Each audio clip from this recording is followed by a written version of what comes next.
Bismillahirrahmanirrahim. Alhamdulillahi Rabbil Alamin. Ar-Rahmanir-Rahim. Maliki Yawmiddin. Iyyaka na'budu wa iyyaka nasta'in. Ihdinas siratal mustaqim. Siratal ladzina an'amta 'alaihim. Ghayril maghdubi 'alaihim waladdallin. Mëngjeset e Albinës nisin për herë kështu. Leximi ja kthjellon mendjen dhe lutja ja ushqen shpirtin për ta përballuar ditën e re. Lutja ka një fuqi shumë të madhe metafizike. Janë disa fjalë që kthehen në energji dhe pastaj kthehen në mendime dhe pastaj kthehen në vepra. Dhe unë besoj shumë te fuqia e lutjes. Dhe mendoj edhe praktikoj këtë gjë dhe ndihem me të vërtetë e bekuar për të gjitha lutjet që i kam drejtuar Zotit tim dhe mi ka kthyer qoftë në arritje në lartësim shpirtëror, qoftë edhe në gjëra materiale.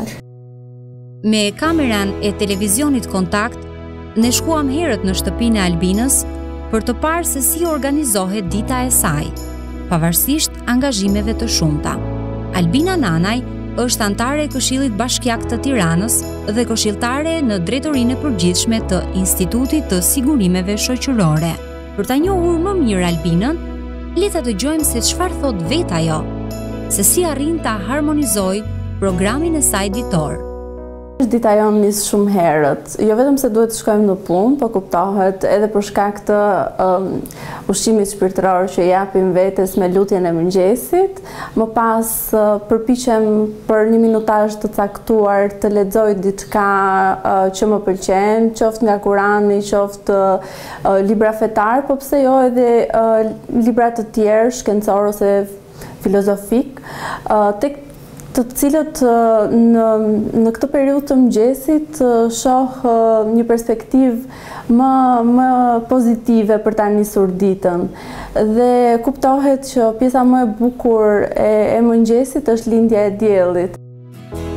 Prania dhe ndihma e prindërve të bashortit ja lehtësojnë barrën e ngarkesës ditore duke qenë përkrah saj.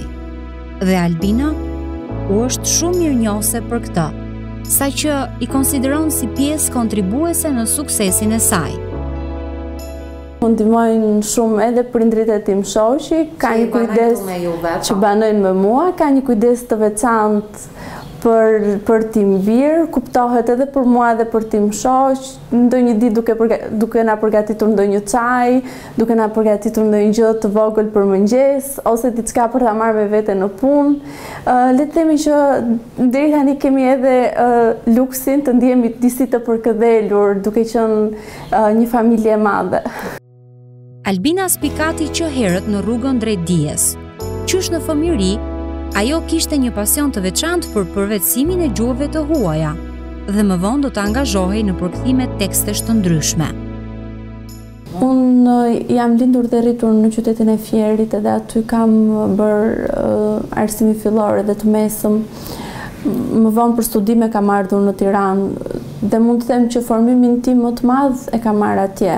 Dhe aty ke mësuar dhe gjuhët e huaja? Dhe aty kam mësuar gjuhët e huaja. Një pjesë, anglishtën unë kam nisur që në klasë të parë në shkollë. Kemi qenë një nga shkollat e para pilot që ka bërë anglisht që në klasë të parë edhe deri në vitet më të larta të studimeve. Kurse italishtën kryesisht e kam mësuar nga televizori.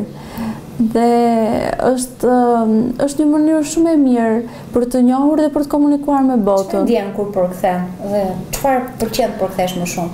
Unë përpiqem që kur përkthej të jem sa më objektive, sepse përkthyesit shpesh e tejkalojnë cakun dhe e bëjnë thuajse të tyren veprën ose punimin tekstin që përkthejnë.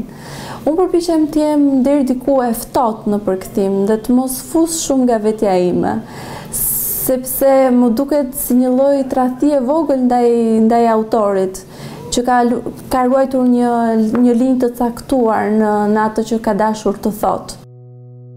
Albina e shikon veshjen si një pjesë përbërëse të rëndësishme të personalitetit të vetë.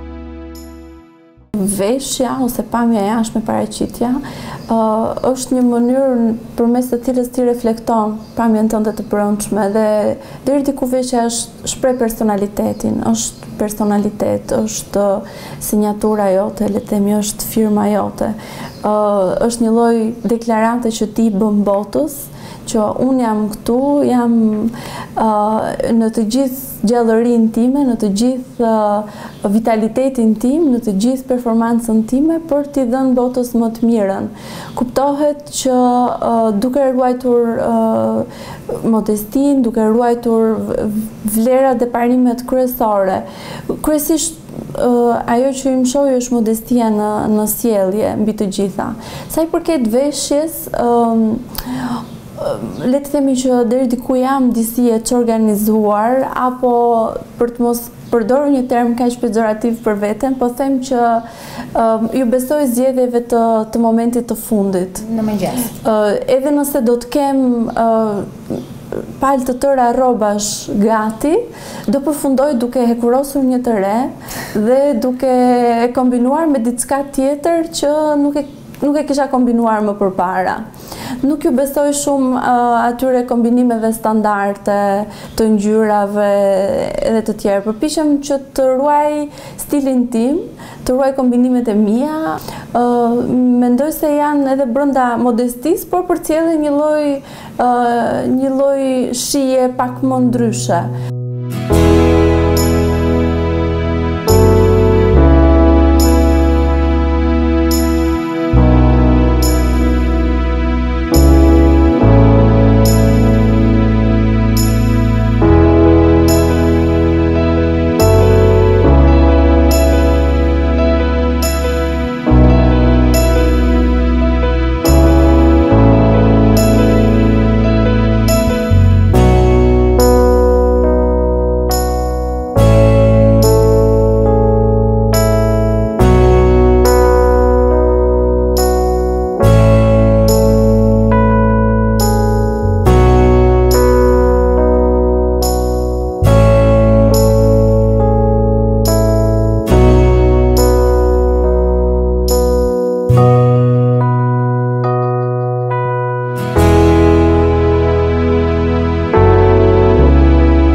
Gjëja e parë që bëj është që shoh shënimet nga ditët e më përparshme, nëse kam lënë diçka në kalendar, nëse kam ndonjë takim të rëndësishëm, nëse kam për ndonjë email ose ndonjë detyrë të rëndësishme për të përmbyllur brenda asaj date.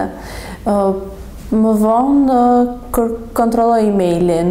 Kuptohet, posta elektronike në ditët e sotme është shumë e rëndësishme dhe shumica e komunikimeve tona janë edhe përmes emailit, qoftë me institucionet e tjera, po edhe me qytetarët. Kështu që kontrolloj emailin, edhe emailin personal. Në emailin personal na vijnë goxha ftesa, impenjime, angazhime, materiale, studime dhe duhet të qëndrojmë patjetër të abituar. Edhe gjatë ditës, edhe kur jam në punë, qoftë përmes telefonit, qoftë përmes kompjuterit, rikthehem dhe lexoj ato gjërat që përmenda edhe më sipër që më frymëzojnë. Lutjet, duat dhe histori frymëzuese, jo domosdoshmërisht me background fetar, pasi unë mendoj se një njeri duhet jetë i kompletuar në të gjitha fushat e dijes, në mënyrë që edhe fen ta kuptoj më mirë. Vetëm ashtu ne mund të arrijmë të kapim esencën dhe atë nektarin e besimit. Për një individ, dia është mjaft e rëndësishme dhe mund të them që është ai motori brenda zemrës edhe mendjes tonë që na çon përpara për të bërë më të mirën tonë. Kuptohet që më të mirën nga vetja mund ta nxjerrim vetëm nëse jemi të pajisur me dijet e duhura në çdo fushë. Dhe personalisht unë e shoh si nxitësin kryesor të aktivitetit tim. Është le të them një marrëdhënie reciproke, sa më shumë di, aq më shumë kërkon të dish. Dhe kupton fuqinë magjike që ka dija në jetën e përditshme, por edhe në plane më afatgjata, në gjurmën që do të lërë individi në tokë. Pas ditës së lodhshme të punës, ajo prehet në oazin e qetësisë familjare, kur të gjithë mblidhen së bashku. Kjo është një kënaqësi e veçantë për të.